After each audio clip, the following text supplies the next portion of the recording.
Everyone who is joining in, I'm Dr. Martin Patel from Norfolk and Norwich. I'm chairing today's NIHA Seminar, and we're just going to leave up the title slide for a couple of minutes to give people a chance to sign in, and all the usual Zoom etiquette advice is up there on that page. One thing to note, today's seminar is being recorded because we're aware it's half-term week and we'd like to be able to broadcast this or save this for people to be able to watch at a later date. So just so you're aware of that, we will just give it maybe 1 or 2 more minutes and then I will introduce our first speaker.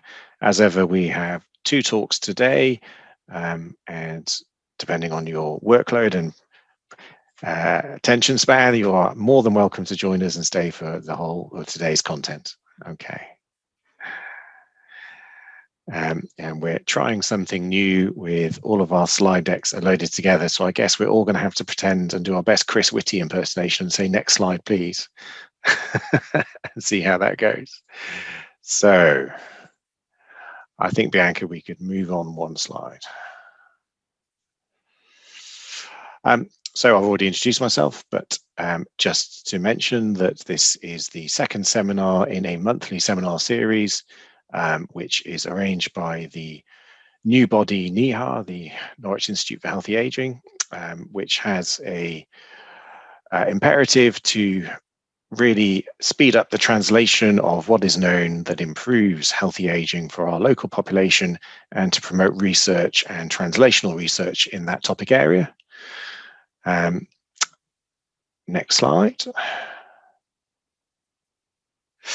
And today's session, as ever, is divided up into 2 halves. The first session is from Dr. Katharina Mattishent, and the second one is from Ian Beggs, Head of European Funding at UEA. I will now introduce Kat, who I will try and make blush by saying she is one of our excellent research registrars who has been with us since 2014 with an NIHR-funded academic clinical fellowship post in older people's medicine. She's been awarded a clinical healthcare professional fellowship by the Alzheimer's Society in 2017 and completed her PhD in 2019, hypoglycemia and adverse events in older people with dementia and diabetes, about which we shall be delighted to hear more now. I won't steal too much of your thunder, Kat. It'll be nice for you to be able to give all the groundbreaking bits and pieces you have from that. But please do mention the time you were called up to the Houses of Parliament to give evidence to their Health Select Committee, because I think that's worth a mention. So, without further ado, I shall mute myself and I shall hand over to Kat for the first session. Thanks, Kat. Okay. Thanks very much, Martin. Thanks for the introduction. Can everyone hear me okay? Perfectly. Yeah, brilliant, lovely. Thank you. So could you have the next slide, please? Just to kick things off. Oh, back one. Sorry. You kind of had the answer there, but I was going to say, could people put in the chat the answer to what do you think what centenary is currently being celebrated this year that's relevant to diabetes? But you may have had the answer already if you were keen and saw the next slide. We might as well go to the next slide. That's fine. Okay, so yeah, just to flag up with people, a little factoid. So insulin was discovered about 100 years ago, and then first used in a 14-year-old boy in 1922. And it was Leonard Thompson who was the first patient to receive insulin. And then the 2 pictures above that is another a young boy who received insulin. So you can see his the state of him before he received insulin, and then only after a couple of months after what he looked like afterwards. So that's quite interesting, quite groundbreaking. Next slide, please. So the aims of my presentation is that I want to talk a bit about what problems older people face who are living with diabetes, and in particular, I want to talk about their susceptibility to hypoglycemia, which is often caused by us giving them glucose-lowering medications, and also what we can do about it. And in particular, I'm going to talk about some work I've done on continuous glucose monitoring and what the future might hold. Next slide, please. So what problems do older people face who are living with diabetes? Well, we probably all know it's a really complex chronic illness, and worldwide there are over 100 million people aged between 65 and 99 who are living with diabetes. And as we get older, we have more and more comorbidities and more medications, and that puts us at greater harm from hypoglycemia. And unfortunately, there are no standardized guidelines for older people who have to juggle diabetes with all their other comorbidities. And back in 2015, the American Geriatric Society commented that there is more and more observational evidence that often we as clinicians don't differentiate treatments for older patients who differ wildly in their health status. And there are a couple of studies I just want to mention to you as well. Back in 2017, Claire Hambling published a study. She's a local GP in Norfolk, actually, using a Norfolk database. And she found that older people with type 2 diabetes continue to be overtreated with sulfonylureas and insulin, even in the presence of lots of comorbidities such as dementia or chronic kidney disease. And all of that puts you at much higher risk of hypoglycemia. And then there are two American studies, one in 2020 and one in 2019, and they were both database studies. One of them found that the older someone is and the more comorbidities they have, the more likely it is that they're going to be treated with insulin to achieve tight control. And then the other study also found that insulin use was much higher in older people who were more unwell compared to the more healthy older people. And it was less likely that, for example, their insulin would be discontinued compared to a healthier older person. So there's a real paradox in how we manage older people with diabetes, in that the more unhealthy you are, the more likely it is that we try and manage your diabetes really tightly, putting you at risk of harm from the medications. Next slide, please. So the two main issues, like I've alluded to, is one, the widespread use of medications, in particular insulin and sulfonylureas, which put older people at high risk of hypoglycemia. And then the other issue is that the blood tests we use in diabetes a lot of the time, so finger prick monitoring and the HbA1c, which I'll talk about more in a bit, they can't reliably detect if someone's having lots of hypos. Next slide, please. So just, and hopefully I'm not teaching people the obvious, but I just want to go over a few points about what hypoglycemia is. Next slide, please. So one of the issues is that there are quite a lot of inconsistent and varied definitions. As clinicians, we sometimes just say someone's having a mild hypo when they're able to recognize that they're having symptoms. And I've put a little infographic there on the slide to show you what the symptoms can be. So they're having some of these symptoms and they manage to treat it with some orange juice or jelly babies, and then they correct their blood sugars. And then the other extreme is a severe hypo, is if someone needs third-party help to correct their low blood sugars. And it seems to be an accepted cutoff rate that anything less than 3.9 millimoles per liter is considered to be in the hypoglycemic range. Although interestingly, in people who are not diabetic and who are fasting, you can still have physiologically normal blood sugars between 3.2 and 3.9 millimoles. So that can be normal for a non-diabetic person. And then, of course, with older people, and some other, mainly I'm mainly talking about older people, but they can have very vague symptoms or be unaware that they're having hypoglycemic episodes. Next slide, please. So what's the problem with having a hypoglycemic episode? Next slide, please. So we published a cohort study using the CPRD database, which is a primary care database, looking at the effects of hypos and dementia on adverse events in older people. And we found that in the 12 months after having a hypoglycemic event, you had pretty much a doubling of risks of falls and fractures, cardiovascular events, so MIs and ischemic strokes we looked at, and also mortality. So that's pretty bad. And then the next slide, please. We then this year also published a meta-analysis where we included 44 studies with over 2 million participants, which confirmed the findings of my previous study. And we also found that having hypoglycemic episodes increases your likelihood of cardiovascular death and dementia. And we also found that the risk of those adverse events was greater soon after the hypoglycemic event, so within 90 days. Next slide, please. So I alluded to it earlier, but how do we actually capture hypoglycemic episodes? Next slide, please. So the very traditional method is finger prick testing, and I've just put a picture up there of someone doing a finger prick test. Now, the problem with that is that it's just a snapshot of your glucose levels at that point in time. It doesn't really give you any insight into the trends, and there's no continuous measurement.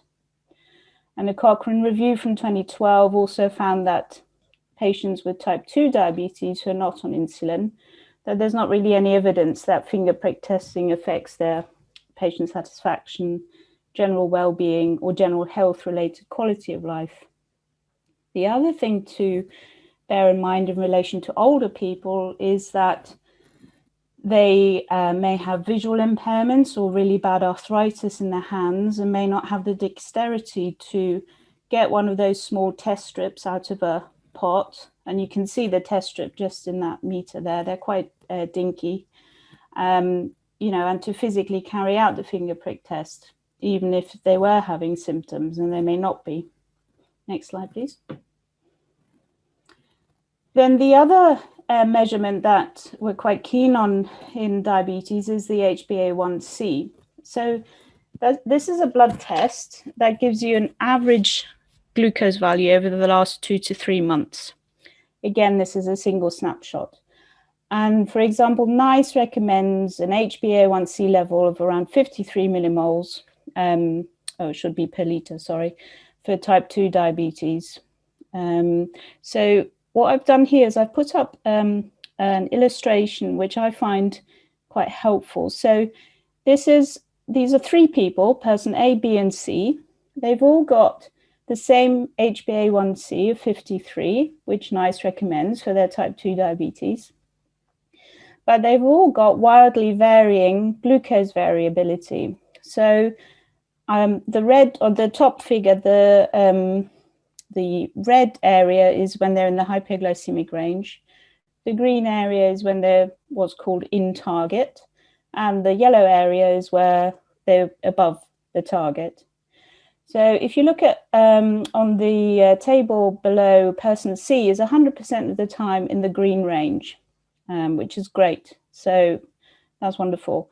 But then when you look at person A, which is the blue squiggly line I drew on the picture above, they spend a lot of their time, so 20% of their time in the hypoglycemic range. And also person B then spends about 5% of the time in the hypoglycemic range.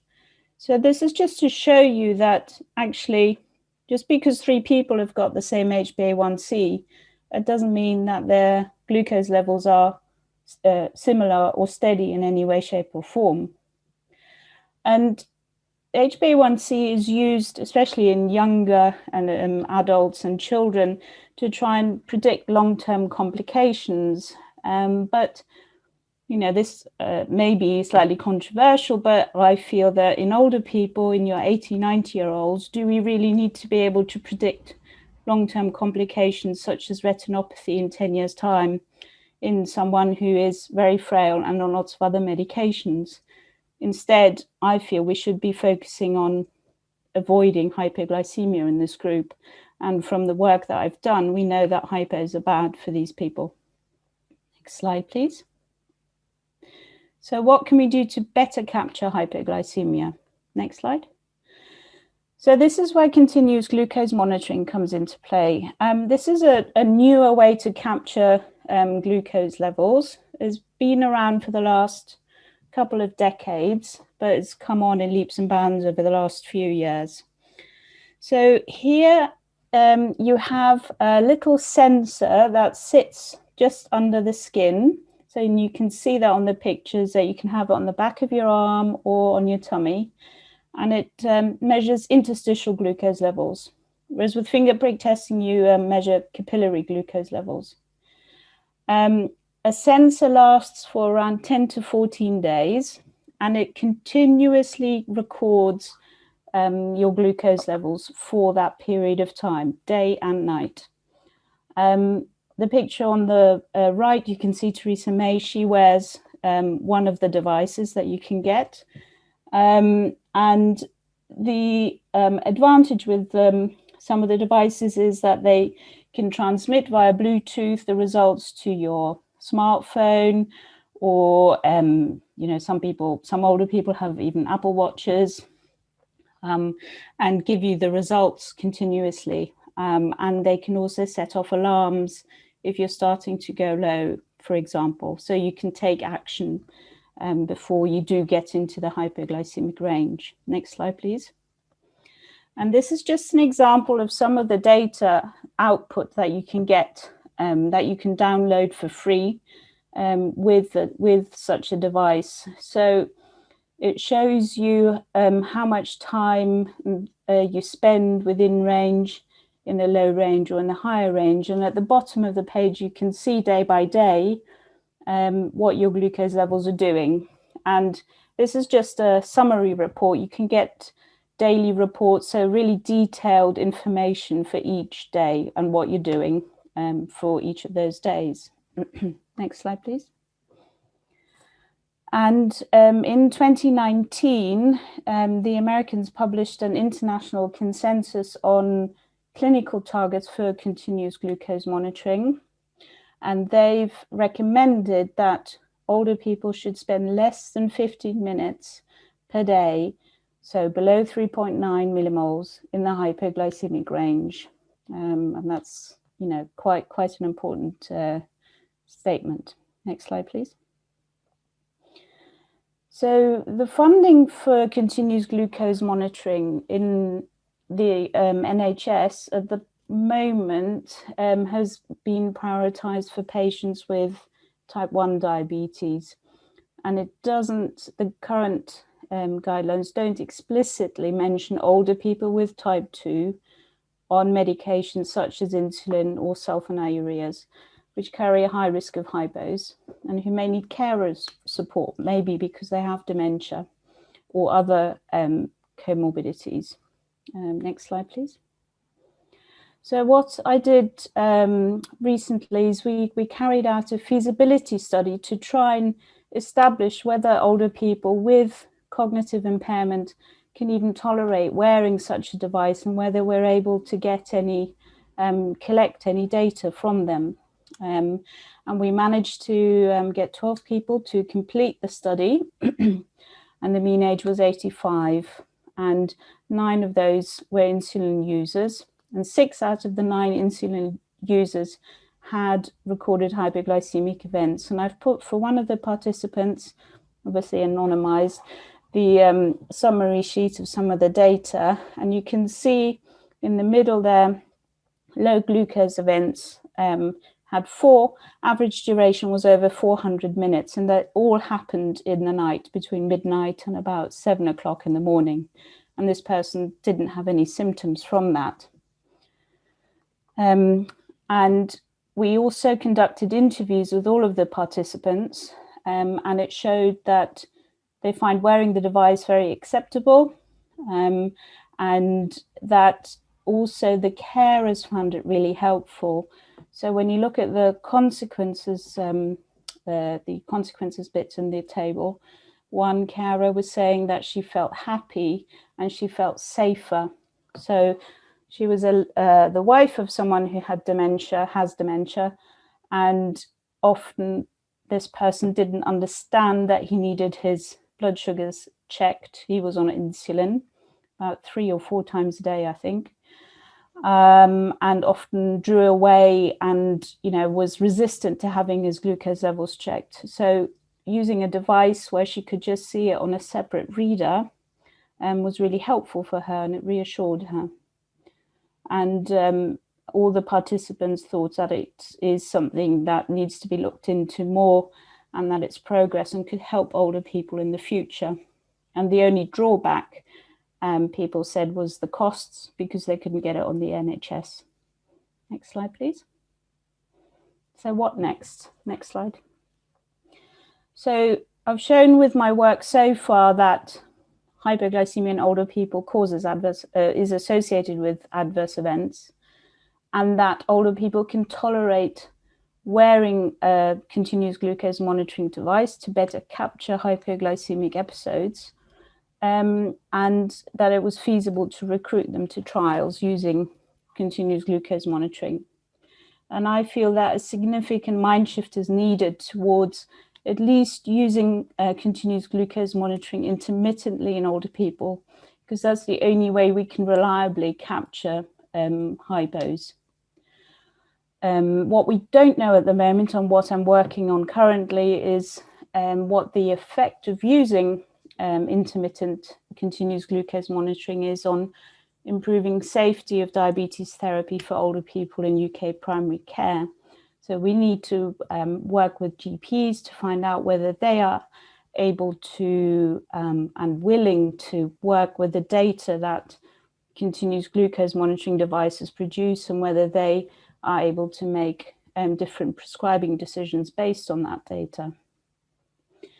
The other thing I wanted to flag up was that I've recently taken part in workshops with Diabetes UK around aging well with diabetes, because Diabetes UK has specifically flagged up that aging well with diabetes is an area of unmet clinical need and a priority research gap. And they're due to publish a report, I hope, in the next few months as a result of these workshops, and it should open up more funding streams in this area. So we need to keep a close eye on that in the future. That's it. So I hope that's given you a good overview, and thank you for listening. Happy to take any questions. The last slide. Thanks. Thanks, Kat. That was great. And oh, that's a lovely slide. Thank you. So I'm happy to read out any questions that are put in the chat, and to kick off with a question of my own, which is, you alluded to that at the end, that the way to get change is through charitable organisations doing these workshops, releasing reports, and stimulating political interest. Yeah. Oh, Martin, sorry, do you mind putting your mic a bit further down? I can't hear you well. That would probably help. Oh, perfect. Thank you. Thank you, Kat. Thank you. So I'll start again. So I'm happy to read out anyone's questions if they put a question in the chat, but I'll kick things off with a first question around the interplay between health changes, charitable sector, and politicians. So you've alluded there that the need for aging well with diabetes, and that workshops, and that there's a report coming out. Yep. But where do the levers need to be pushed to make people part with the money to pay for what is new technology? Yeah, I mean, we need to, I think, it's really hard, because as researchers, we now, for example, with continuous glucose monitoring, need to be able to do enough studies to be able to show that actually, from a health economics point of view, it makes sense to at least intermittently use CGM in older people. We need to be able to show that, we can, for example, reduce ED admissions or, other adverse events by using these devices. So I think there's still a really long way to go, but it's encouraging that charities like Diabetes UK have recognised that, we're going to have more and more older people with diabetes and lots of comorbidities, and that they are very keen to fund research in that area. And tell us a bit about the time you were summoned to the Health Select Committee. What was the focus of that? So that looked at, they produced a report on living with dementia and other comorbidities, So we gave some evidence around a review we had done regarding specifically the interaction between hypos and dementia, and that, you know, if you have hypos, your risk of dementia is higher, and if you have dementia, your risk of hypos is higher. So it's a bit of a vicious cycle. And they had some other experts, like Alan Sinclair's. He's a very eminent expert in diabetes in older people. He was giving evidence as well. And then they produced a report from that to raise awareness of the difficulties that everyone is facing. Okay. Got a couple of questions come in. First one from Anna Sweeting saying, can you give us a rough idea of what the cost per patient is of this technology? And has anyone done any health economic analysis in the patients who already receive it as to what the benefits are? Yeah, so there've been the costs I would estimate about £150-ish per month to have, say, for example, the Dexcom device. And there have been lots of studies, mainly in America, looking at younger people using continuous glucose monitoring, and they have shown that it reduces their HbA1c, but also their time in the hypoglycemic range. Did it reduce things like attendance to hospital for DKA episodes and things like that, or is that? I can't recall them having looked at that, to be honest with you, but yeah, I'd have to double check that. Sorry. Okay, because I'm thinking because it's a young population who's used it, and diabetic ketoacidosis is one of the hallmarks of poor control. Yeah, absolutely. I mean, just, you know, with regard to older people, there has been one RCT that I found. They had about 99 patients in it with people who were over 65. And it did, the main thing there was that it showed that it did reduce emergency department visits. Right. So that's encouraging, but it's a relatively small RCT, so we need bigger ones. Okay. Question for Anne-Marie saying, great talk, Kat. 85 to 90% of brain energy is provided by glucose in health, with hypometabolism being a defining feature in dementia. What do you think the role of hypoglycemia in acute confusion, poor cognition is in the elderly? Yeah, I think that plays a really important role. And, you know, one of the big symptoms, or, you know, slightly big but vague symptoms, is that you get confused when you have a hypoglycemic episode. So I think that plays a really important role. And we know that having hypos puts you at higher risk long-term of cognitive impairment or dementia.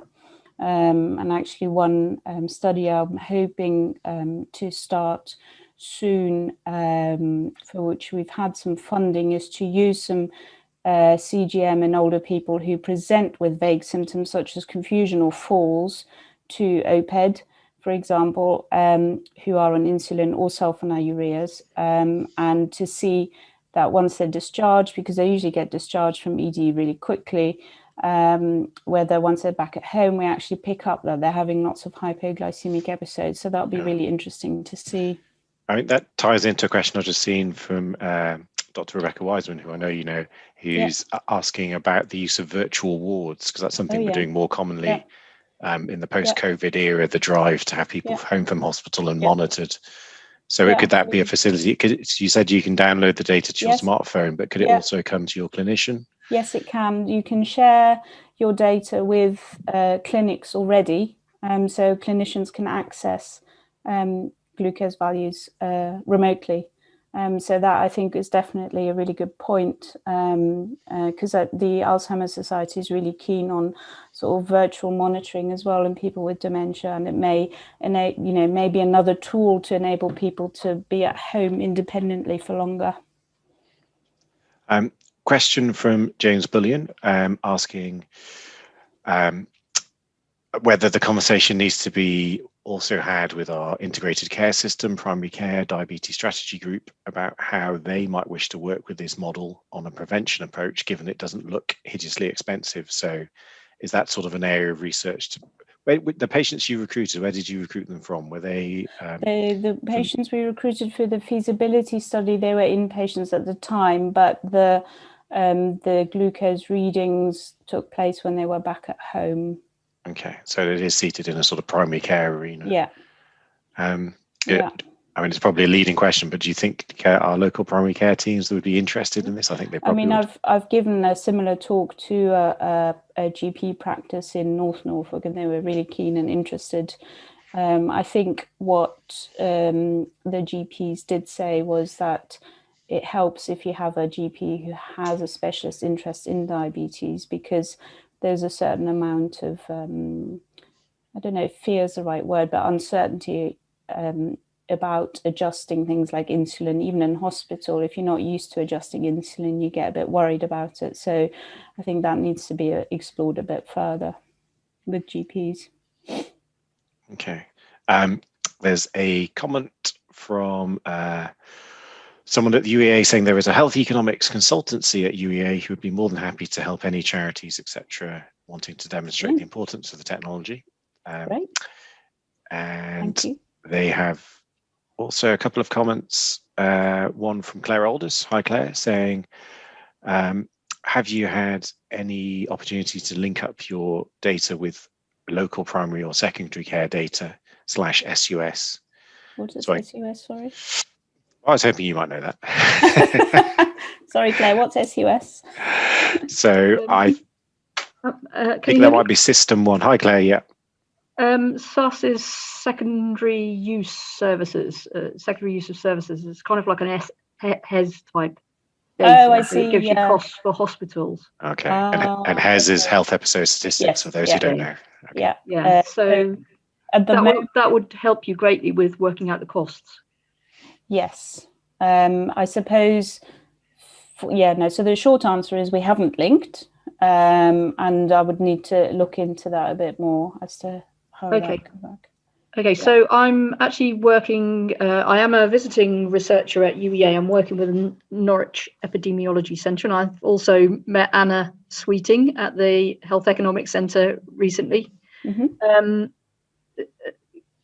We often link data. So I work for Eclipse as well. So we link data sets, and within our data sets, we have social care data, secondary care data, primary care data, and the director of Eclipse is a GP, and he is very interested in diabetes, and most of the patients in his practice who are diabetic have monitors, and we've shown in Eclipse that they're very effective, and the admissions to hospital for patients with diabetes are very low in his practice compared with other practices, and he uses this system, and I think it might be quite useful for you and he to have a chat. Sure, thank you. Yeah, thank you. To see where that might take you, because I can see that with the systems that we have in place, you could very quickly,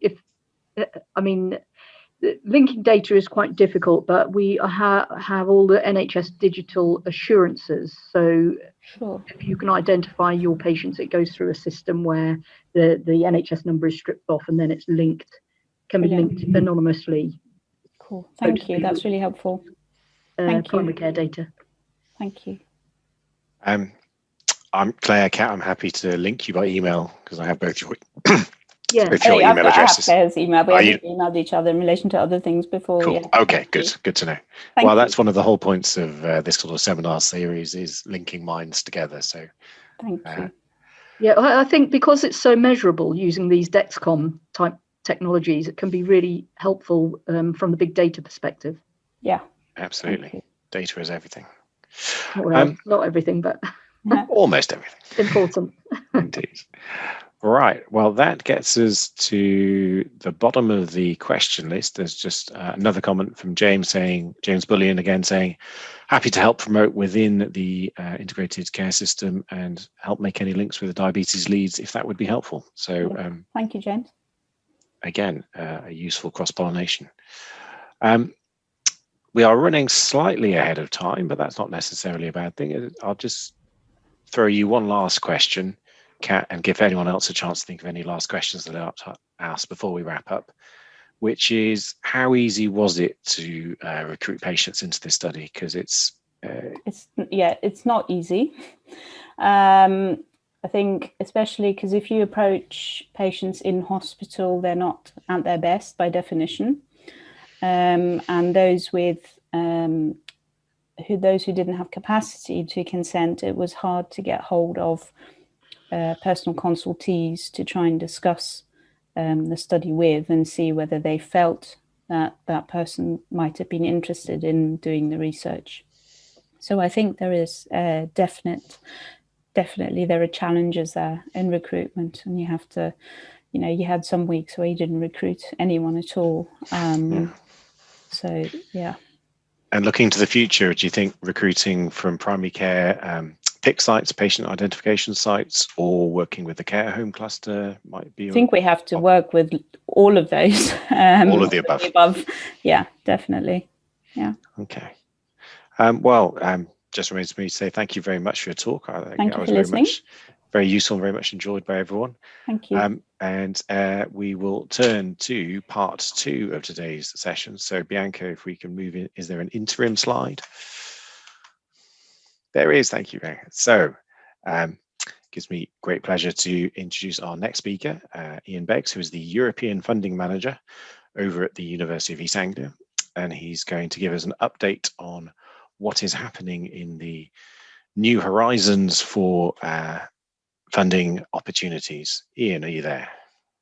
Yes, thank you very much. I'm going to give you a very quick run through of where we are.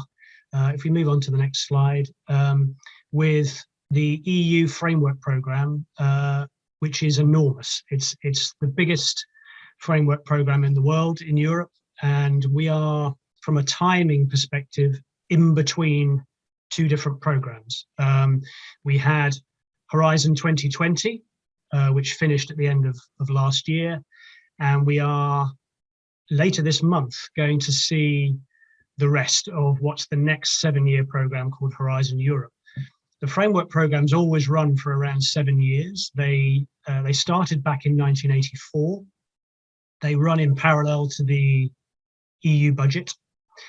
And so Horizon 2020 was the 8th framework programme, and Horizon Europe, which will run from 2021 to 2027, is the 9th iteration. The budget is nearly 100 billion euros over that period. So it attracts applicants from all over the world, and indeed applicants can be from any country. These programs are open to anyone to apply for, but to be funded directly by Horizon Europe, you need to be either in an EU member state or in a country that has associated to the program. In other words, has bought into the program and is treated as if it was an EU member state. The Horizon 2020 program had 17 additional countries, including the likes of Israel, who decided to pay into the pot and were treated in exactly the same way as the UK and France and so forth. Now, as we stand at the moment, because the new program hasn't been launched, those discussions about which countries are about to join the new program are still being had this summer, and I'll come to that in a second. But these programs are a bit like a giant bucket, a giant receptacle for a whole range of different types of funding opportunities, all under the umbrella of the framework program. One thing I would flag is that what is much more prominent now is funding for innovation and testing and learning and of technologies and new processes, new systems, new applications. That's not to say that research has been hugely squeezed out. It hasn't, but clearly this is taxpayers' money, and the EU wants to see more of it being spent on demonstrating, commercializing, exploiting previous research that has been done. Now, the UK and Germany do very, very well in these programs and have done for quite a long time. So for the UK, it's really, really important to be in the EU framework program, given its size, given its prestige. If we move to the next slide, There is an issue now with the UK being, of course, a third country, so we're a non-EU country, but the UK government has stated publicly that it will join Horizon Europe. It will become an associated country. That would mean that we can apply for funding, we can lead bids if we wish, but of course there will be a bill, a price for joining, and that is what is currently being negotiated. We hope to hear by the end of the summer that the UK has joined. There's a sort of a protocol, a negotiation that's going through at the moment. We think the bill will be huge, at least £1 billion this year, and from next year, probably 2 billion every year, right through to the end of 2027. Now, the program, the Horizon Europe program, was supposed to launch in January. I think Brexit has delayed that and the whole negotiations around the deal. We're expecting now to see it launched on the 22nd of this month. So that will then fire the starting gun, really, for the UK to finalise its decision to join. And of course, one thing to bear in mind is that pot of money that sits in there, 95.5 billion euros for Horizon Europe, that is only going to go up because each country that associates and joins the programme will bring additional funding. And so this could easily become a programme which is well over 100 billion. And so it's a really attractive programme, and the UK at the moment has stated it will be in that programme. Next slide, please. Now, the programme has a number of clusters. It has 6 clusters, and these replace what we used to see in the previous programme, the Horizon 2020 programme. They used to call them societal challenges. These were the very big collaborative, interdisciplinary calls for proposals that required a real multitude of different stakeholders in very large consortia. Now, these are very similar, actually, in their form. They just have a new label, and label for the first one, cluster 1, is simply health. And what they do with these big sort of collaborative calls is that they are prescriptive. So they tell you what the challenge is, they tell you what they want to see fixed or addressed, usually over a 5-year research project. And it's then for different stakeholders to sort of coalesce around an idea, a proposal, a multidisciplinary proposal that will help address those challenges. And I've listed here on this slide a few sort of observations. We're still only dealing with a draft program for Cluster 1. It hasn't been published yet, and we don't think we'll see it before the 22nd. But from the various drafts that we have seen, I wanted to pull out a few key themes. Some of them carry on from the previous program, and that's things like at the bottom there, enabling patient participation and self-management of their illnesses. That was there in Horizon 2020, and that will be continued. I think given COVID, and it's perhaps inevitable that there's going to be quite a focus on more understanding, improving our understanding of infectious diseases and being ahead of the curve on what's coming down the track. But it's not just infectious diseases, it's a number of rare diseases and perhaps even neglected diseases as well. I think there's going to be a focus on mental health. I think there's going to be a focus, but it may not always be expressed in those terms, but it's going to be about promoting well-being in general, but also in the workplace. And I think the other thing I would emphasize, and it links to a previous comment, is digital. Digital now comes up everywhere. It's a massive priority for the Commission, and there is a real determination to get behind a drive for digital transformation, or certainly as much as can be achieved in the next 7 years in a number of spaces, not just in health, but across society. So expect to see a lot of calls that are driving greater use of digital in a sort of in the health and care spaces that you operate in. If we move to the next slide, there are actually 6 clusters. They're listed in this blue box in the center. The first one is health, and the other 5 are below that. Now, you'll see, for example, if you look at the bottom one, which is cluster 6, food, bioeconomy, natural resources, agriculture, and the environment, it really gives you a sense that these clusters are absolutely colossal. They have a huge sort of span of potential topics, but they are also highly interdisciplinary. So one of the things I would urge you to do is to have a look at cluster 1 when the work program comes out, but also look beyond cluster 1, because it will ultimately come down to, well, what is your view on a health topic, or a health related topic, or a topic that might have or would require input from health and care professionals. If you look at, for example, cluster 6, which covers, amongst other things, food, well, they're interested in nutrition. If you look at cluster 2, which partly involves culture, that's about fostering cultural diversity and where you live, whether that's a country, a region, a town, a city. If you look at cluster 5, which has mobility in there, well, that covers safe transport and getting from A to B and efficient movement of people. Cluster 6, which incorporates environment, it involves a focus on pollution. Obviously, cluster 4, which is a lot of it's about digital, is a massive impact for health, of course, of it. Have a look at some of the digital priorities in there.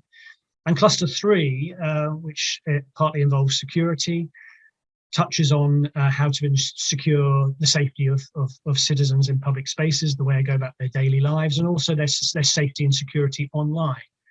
So all of these areas do overlap if you think more broadly about health, well-being, healthy aging. It can be about contentment, it can be about your ability to get out and about and move about. So the one thing I would stress for a number of you involved potentially thinking about research topics is you may need to think quite laterally around where might we be able to input into calls that sit within other clusters that are not necessarily on the face of it health related. But because a lot of the problems are going to be multidisciplinary, the Commission is looking for lots of minds to come together in the round to tackle some of these problems.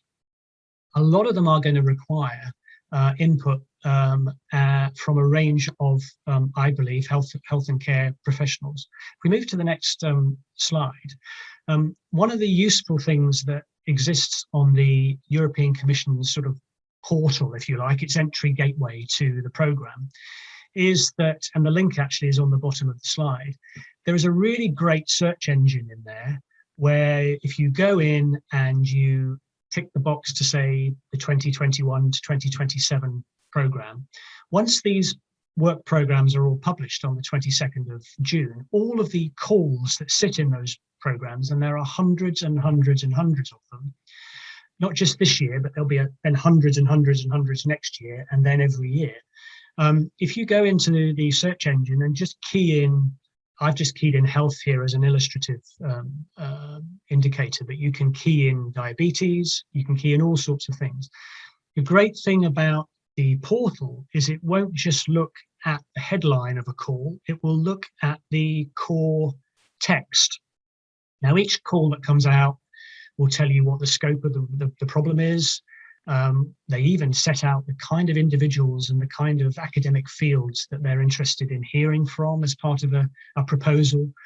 And it will look for where certain words might be buried in the midst of that call text. So if it mentions that it would be useful to have a perspective on diabetes, and it's buried away in a call which actually doesn't, on the face of it, look as if it's anything to do with diabetes, then this search engine will find that, and it will show you the calls that might sort of dovetail with your areas of interest.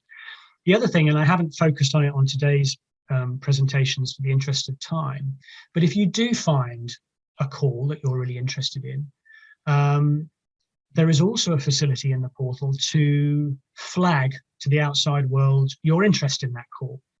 So you get a chance to put your institution, the call in question, which will have a a number linked to it, an identifier, and then potentially about half a page or so of what your offer is, what your area of expertise is, so what you might bring to the table.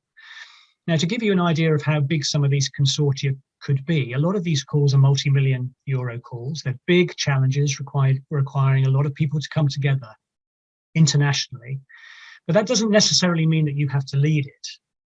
It can be very, very lucrative just to be a part of a consortium that is led somewhere else. And actually at my institution, UEA, that kind of is what we do most of, is participating in big consortia that are led elsewhere. And we are in consortia that are 30, 40 strong. And they involve NGOs, they can involve museums, trusts, think tanks, as well as research institutions, universities, local authorities. So as if you are a legal entity in a country that is eligible to participate in the program, you can be a sole trader, you can be an SME.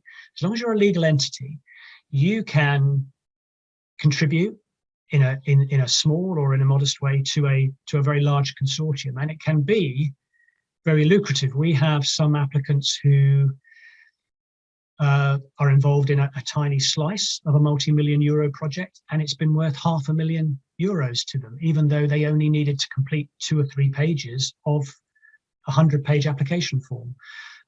So think about where there may be something that you can input to. Think about what your potential unique selling point would be. Have a look and see what's out there, and then by all means talk to me if you're keen to understand how could I go about telling the outside world that I'm interested in joining any consortia that might be forming. You might also want to put the word out amongst your networks that, does anybody know of anyone that's thinking about this call or potentially interested in joining, and just start to put the feelers out about things that are of interest. So have a look at the portal later in the month once the calls start to go up there. I would say that in 2021, because they need to spend the budget for this year, a lot of the calls are going to be quite rapid fire and quite single stage calls, and they're not particularly great. That means you've got to have everything in there at the front end. But from next year, we're expecting a slightly more measured approach and for more calls to be 2-stage. Now, I personally prefer those. They are where a consortium will put a light touch sort of summary of their intention. And then if they get through the first stage, they will then develop a much more detailed proposal with a reasonably good chance of being funded. There may be less of those this year, but much more of them from next year. But have a look when the work programs are published later this month. It won't just be the calls coming out this year. It will also be the calls coming out next year. And you can't really start early enough in having conversations about where you might want to join a particular call. If we move to the next slide. One thing you might want to also look at beyond the big collaborative clusters is a couple of areas of Horizon Europe that are what we call bottom up. So there's no predetermined topic. So you can apply for a project of your design. And one of them, the Marie Sklodowska-Curie actions, are essentially training and career development orientated grants that attract high caliber applicants who have to move to the UK to take up the grant. They tend to be a little bit shorter, 2 to 3 years. There are schemes for doctoral networks. There are schemes for postdocs. Calls are coming up every year under that scheme. But as I say, the beauty with those is if you've already got a well-developed sort of territory that you really want to do some great research in and bring in perhaps some early career talent. Some of these Marie Curie grants are amongst the best paying fellowships in the world. So they attract really high caliber people, and we know people do want to come to Norwich. We've had plenty of them come here. And then the European Research Council grants are probably the most prestigious and the largest sort of research grants that are led by a single PI, a principal investigator supported by a small team. again, they can be on any topic. So you can design a 5-year research project. There are calls each year. It's €1.5 million for early career, 2 million for mid-career, and 2.5 million maximum euros for internationally competitive leaders of sort of 10 years standing. Again, provided that research is anchored within the EU or within an associated country, so Norwich would be fine. The research can be quite sort of out there, quite sort of maverick in a way. They're very keen to see quite high risk, high gain research ideas. In some ways, proposals that might be a little bit too left field for a domestic traditional research council. Well, the ERC is very, very keen to get proposals that are approaching problems from a slightly unorthodox perspective. Now, have a look at both of these programs as well, because you can design something of your choosing that fits in with the eligibility criteria of the funder. If we move to the final slide, I'm going to finish there. There are links on this last slide to the latest draft, and do bear in mind it is a draft. The cluster 1, which is the health program. All of the clusters will have their own program, and once they come out, you might want to have a bit of fun with the search engines and just see, are there calls that touch on, if not exactly your area of research interest, but perhaps the broad territory in which you could operate. And also I've got links there to the latest draft Marie Curie program, and the European Research Council program is actually out already, and that is not going to change. That's official, that's been published. But have a look and get a sense of whether they might be for you. And as I say, please get in touch if there's any questions or queries to do with EU funding, because we recognise it's a minefield. It has its own language, its own complexity. A lot of people walk away from it. So what we do try and do is best we can just guide people and try and take some of the pain out of it where we can. Okay, over to you, Martin. Ian, thank you very much. Quite a few thoughts occurred to me during that talk. The first of which was it's good to see another European body with as loose a definition of what European is as the Eurovision Song Contest. Yes. So I was surprised to hear that Australia wasn't also taking part in this. Well, actually, one of the things that I didn't touch on, and you're actually on the money, although you may not have thought you were, but you are, in that although there were 17 countries that previously associated to the previous program, the Commission wants to widen that this year, and they are actually in talks with Canada and Japan about joining as well. Now, you can imagine the pot could grow exponentially.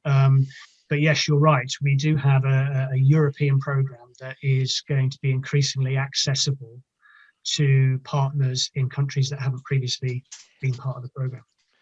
And then I guess at a basic level, what is it that encourages a country to put maybe 1 to 2 billion in with no guarantees that they'll get the same amount of money or greater out?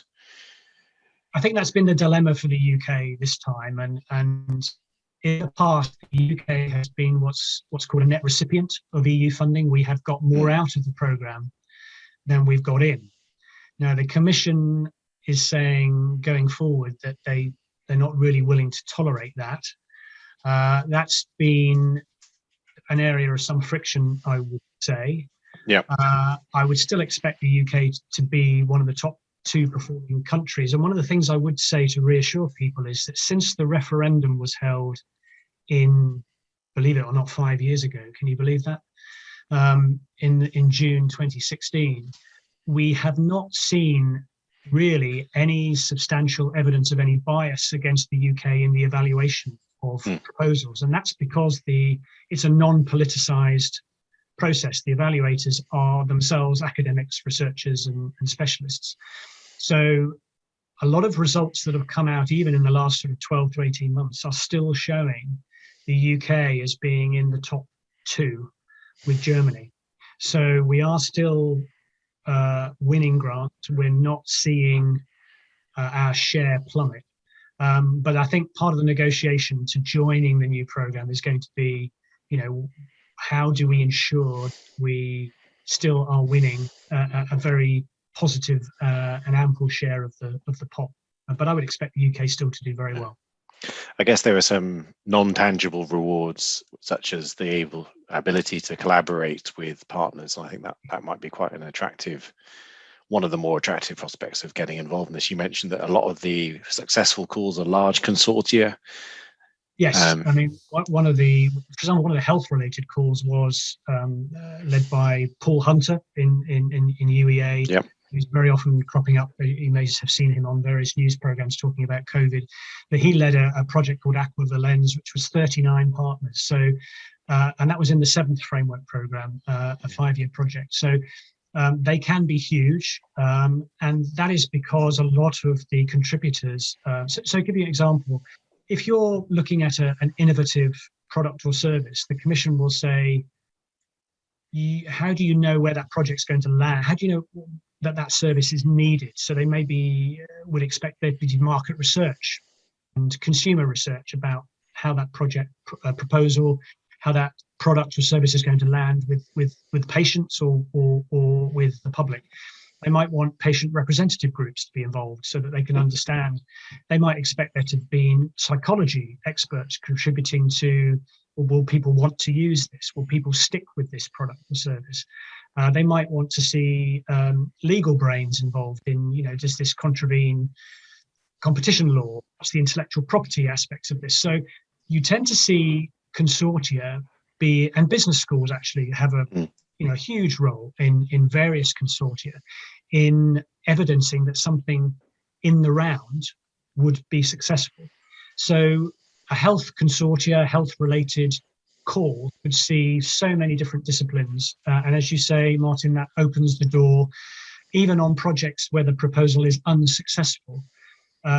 Relationships have been formed and people then look at where else they could take that proposal or develop an alternative proposal and look for funding elsewhere. So sometimes it's not, dead time, as it were, putting a proposal together. Oh, no, absolutely. Having recently completed a stage 1 of a 2-stage process application, the phrase light touch made me chuckle because a fair amount of effort has to go, but you do still form those relationships that you will take forwards irrespective of the outcome. So that's always a positive. There's one question/comment already. I encourage anyone else who wants to put one in, please do, and I'll happily read them out. From James Bullion saying, looks like the program is very flexible, has lots of potential. Given the experience over the last year of people living in care homes, high risks of infections, rights and freedoms arbitrarily taken away, be interested in determining how older people live together as a project that balances those factors and is consistent with better health, dignity and acceptable risk, comparing living in a care home with other options, etc. To which I would add, I think there's a lot of work in Norfolk about starting care villages as a concept, as a comparator to care homes. And I know Europe-wide, I think it's Hogway in Holland, which was a forerunner of a dementia care village and has had a lot of interest. And I can see Kat has perked up an interest as I mentioned that. So yeah, I mean, is that the sort of blue sky thinking, big topic? How do we approach a societal problem like that? Absolutely. That there are no boundaries really to some of the funding streams when they are literally bottom up. You can design something. The more that it's approaching a problem in a unique way, the better. But you could also have a sort of a test and learn project almost as an adjunct to a broader proposal. So if there is a consortium being formed or consortia being formed around a certain call, then it could be that a health or care professional or institution in this part of the world could propose a real world sort of test and learn exercise to be built into or put it onto the proposal. And literally anything that could enhance a proposal is likely to be of interest to a coordinator. One of the things I would say is that the Commission is trying to give more wriggle room this time to how you fix the problems that they're setting. So, for example, on some of the big collaborative prescriptive calls, they're going to increasingly have what they call destination. So if you think of it as the fixed point on the horizon, here's what we want you to get to. Actually, they're less concerned with how you get to that fixed point on the horizon, and they're going to be less prescriptive around where the boundaries are. If you can demonstrate that by doing certain activities and linking certain activities together, this will make a valid and meaningful contribution to moving knowledge and understanding forward in this particular field, then the destination is the key thing. So always in calls, there are certainly the prescriptive ones, there are always going to be, what's the scope of this, and what are we really trying to achieve, and what are we really looking for? But that doesn't really rule out being, inventive and innovative in how you construct a proposal. And the more that it stands out and differentiates against what other people are doing, the better. Yeah, absolutely. So nobody else has popped any comments or questions in the chat. A few people saying thanks for a great talk, Ian, which is always nice. Thank you. And Fiona Poland has just popped something in saying, Fiona, one of our PPI ambassadors, edits a journal with Anne Killett, Quality in Aging and Older Adults, in the December 2021, or was that in the December 2020, Fiona, edition, which has been published, one of 2 special planned issues on COVID-related issues for older people's lives. This is open access, so please do have a look. So possibly very relevant to, yes, it was 2020. I guessed as much, Fiona. Very relevant to the discussion we're having about how do older adults live better and more meaningful lives. So yeah, please do go and have a look at that journal, which comes with substantial UEA colleague input. Okay. So Ian, thanks very much for. Oh yeah, hi Anne-Marie. I just had one further question for Ian. Of course, Martin, before we finish up. I couldn't possibly say no, Anne-Marie. Over to you. Thank you very much. I mean, just to say, Ian, that in the field of nutrition, EU funding has been very generous to us in the past. But my understanding, and you may want to comment, is that at least for the cluster type of research, that it's slightly different from research council type funding in that it tends to be more on the implementation impact side rather than on the fundamental, or at least if you're doing fundamental work, there has to be the impact implementation side of the project as well. Do you kind of want to comment on that, and what the pitch of an application to be successful? Yeah, I mean, I would say it comes back to the individual call, and sometimes each call will have maybe 15, 20, 25 sub-calls within it. Each one will be, and they are very good at this actually in the EU, very clear at setting out exactly what they're looking for. But there is inevitably a move toward, and so for example, the research program was renamed Research and Innovation under the Horizon 2020 program. They made it very clear that this was increasingly about using research to actually improve the lot of 500 million citizens in the EU.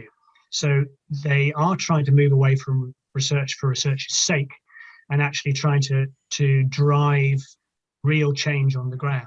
So a lot of I would expect a lot of the calls, not just in nutrition, but across a number of areas, to be much more about having a sustainable impact beyond the end of the project. Now, whether that means that the scope is going to be much more towards higher technology readiness levels than maybe we've been used to. There will still be plenty of research opportunities, but I do think you're right. We expect to see a lot more funding potentially on offer for applicants that are wanting to take the outputs of previous research and take them further along that kaleidoscope towards market, whether in a small scale or further along in real world testing, which is where, as Martin was saying, some of the activity that we have going on in Norfolk around looking at real world examples of how people might live and thrive together could be really interesting. Okay. Thank you, Ian, for answering that question and all the questions, and for your talk today. It was really useful and great insight into what is obviously a developing and changing landscape. And thanks also to Kat for your earlier talk, which again was very much enjoyed by everyone, and lots of people put in comments saying thank you to both of you. All that remains for me is having thanked you two, is also to thank Bianca behind the scenes for doing next slide, please. Thank you, Bianca. That was very good. And I think that model has worked well, and we'll look forward to putting the recording up, available, and circulate that for anyone who couldn't make it today. And finally, to say, please do join us next month, when again we have two talks. One from Professor Teresa Marto, of the Director of the Behaviour and Research Unit at the University of Cambridge, on changing minds about changing behaviour.